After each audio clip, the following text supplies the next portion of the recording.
Here are three of the most bizarre, strange, and frankly unbelievable kind of reasons that have been given for prohibiting the sale and use of drugs.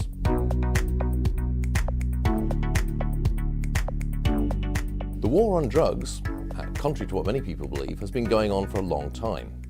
The very first International Anti-Drugs Conference was actually called by no less a person than the Tsar of Russia, Nicholas II.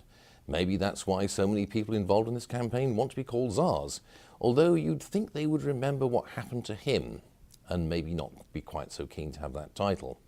Now, over the years, a whole number of reasons have been given for sustaining the war on drugs, for extending drug prohibition and the like. Many of these are so preposterous to any sane person's ideas that you wonder how on earth they ever got credence.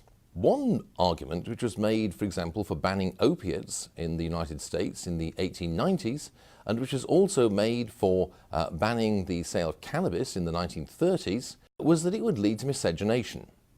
The idea was that the drugs in question were going to be taken by respectable white girls and turn them into sex-crazed maniacs who would then want to have sex with Chinese people or Mexicans. Apparently, nothing could be worse. Another constant theme or idea was that the drug business, the trade in drugs, if you will, was part of an international conspiracy run by all sorts of nefarious interests. These interests varied from one period to another. On some occasions, it was the International Communist Conspiracy. On other occasions, it was the Yellow Peril.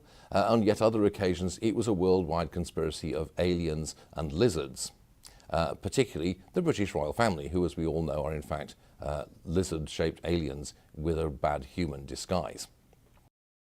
The third kind of popular reason which is often given is the idea that somehow drugs are going to make their users into idle, unproductive layabouts who want to do nothing else in life except have a good time, and particularly, again, of course, have lots of sex. Now, the argument here, you might say, is a bit more plausible, except that you do have to wonder what the assumptions are behind it. The basic notion is that your life belongs to the government, and it's your job to be productive. It's your job to be basically the kind of person who never really wants or tries to have a good time, certainly not a good time involving mood-altering substances. And so the notion here is that in fact what you should be doing is simply avoiding any kind of temptation at all possible. And you do wonder in this case why these arguments are not applied to other kind of areas of life.